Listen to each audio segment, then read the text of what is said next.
aliens and even spirituality and just more esoteric topics, people really, really want to know about it. Well, it's something that affects us in such a dramatic fashion. Once you understand that you're not alone in the universe, all these new avenues of exploration open up. We find out that these pyramids would be a pretty ideal thing to do if you came to a planet from somewhere else and you didn't want to tow a big trailer behind you when you got there. You know, you want to build something when you got there, and you want to build something that's going to last.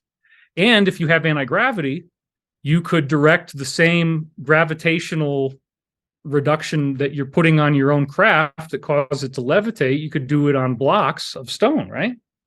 And it appears that they also have some method that allows them to make stone pliable at room temperature. So it's essentially like a liquid, and you can, you know, sculpt it. And then when you turn the beam off, it hardens, and you got, that's what I think is going on Sacsayhuaman in Peru. That's one of the things that's probably the biggest ancient alien blockbuster of all. You know, you go out to Peru, it's at 13,000 foot altitude. You can barely breathe up there. And they've got this wall that's made out of these rocks that have 8-foot wide cracks that are just pushed together as if they were all mushed together like balloons. Yeah. And the crack between the rocks is so thin, you can't put a credit card in there. You can't even fit a hair in there. There's no mortar. It's all just been kind of like fitted that way. And so to try to even suggest that somebody would have the time or the patience to carve that is ridiculous. It had to have been that the stones were levitating and just kind of mushed together because they were soft.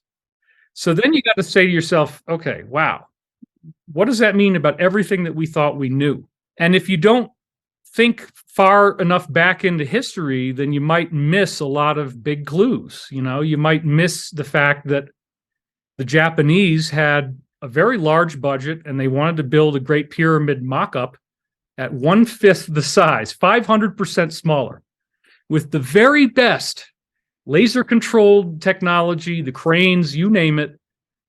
They could not get it to work.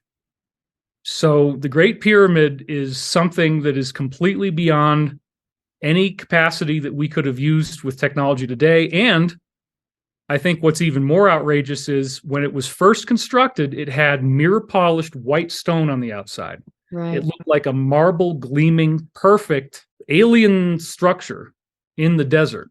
And it was only actually some earthquakes that occurred in the early late 1300s, early 1400s that knocked them down. And then they went and were used for mosques in Cairo. What about the tops? There was a piece of gold up there, and I think that got stolen by somebody. Who do you think it was? I mean, Egypt has been through a few different rounds, and there was a high point in their civilization called Zep Tepi, which was the first time. How far back do the rounds go when you say rounds? Because you don't just mean like the Romans and Egyptians. You mean general civilizations in history. So typically they call it the Pyramid of Cheops, and then the one next to it is supposedly the Pyramid of Khephren, and the third smaller one is the Pyramid of Menkaure. Now these are Egyptian pharaohs in a more recent dynasty.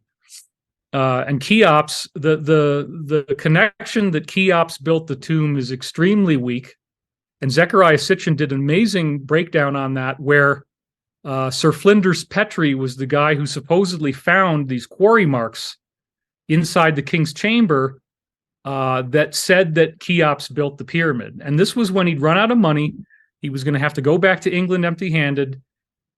You know, everybody was really depressed because they were hoping to find inscriptions in the king's chamber. They'd opened it up for the first time. Nobody had been in there before. They didn't find anything. So all of a sudden, on the last day, in this little tunnel that he dug himself, he finds these cave markings on the wall that were at just the right angle for him to have done it with his own hand with red paint. And it had all the mistakes consistent with E.W. Wallace Budge's classic book on Egyptian hieroglyphics for that time. So all the mistakes that Budge made in the classic hieroglyphic book, as he was copying out of that and trying to say Cheops built the pyramid, he made the same mistakes. Whoops. That's the only piece of evidence they've ever gotten that says Cheops built the pyramid. Oh, wow. So it's so easily debunked, and Sitchin did an amazing job on that. It's in his book Genesis Revisited. So when we get to what really was happening, if you talk to somebody like Robert Bauval, of course, you've probably heard of the Giza alignment. And this is where the three pyramids we were just talking about are the same in the size and position as the three stars in the belt of the constellation Orion. Right. And then you have other parts of the constellation Orion that also add up to where the pyramids are located. And as an even greater bonus, the location of the Nile River precisely corresponds to the Milky Way galaxy. So this appears to be intentional, but what's really cool about it is that because of the Earth wobbling over 26,000 years in this so-called precession of the equinoxes, in that movement, you have 1 degree every 72 years where the stars drift by 1 degree every 72 years if you look at it on the equinox. Which is why if you try to align any type of pyramid or stone monument to the stars, you're going to be screwed after 72 years. It's already off by 1 degree. People are mad at you. They're going to chop your head off if they were not very kind. But then it dates it based on the degrees. It gives you a time window where you can say, wait a minute, when does the Nile River line up with the Milky Way, right? When does all that stuff happen?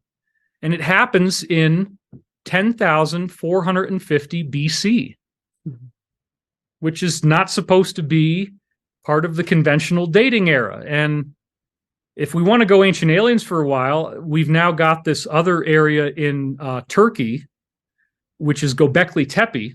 Yeah. And they found multiple stone circles that they know couldn't have been buried underground until 13,000 years ago. So whatever the civilization was in Turkey predated 13,000 BC.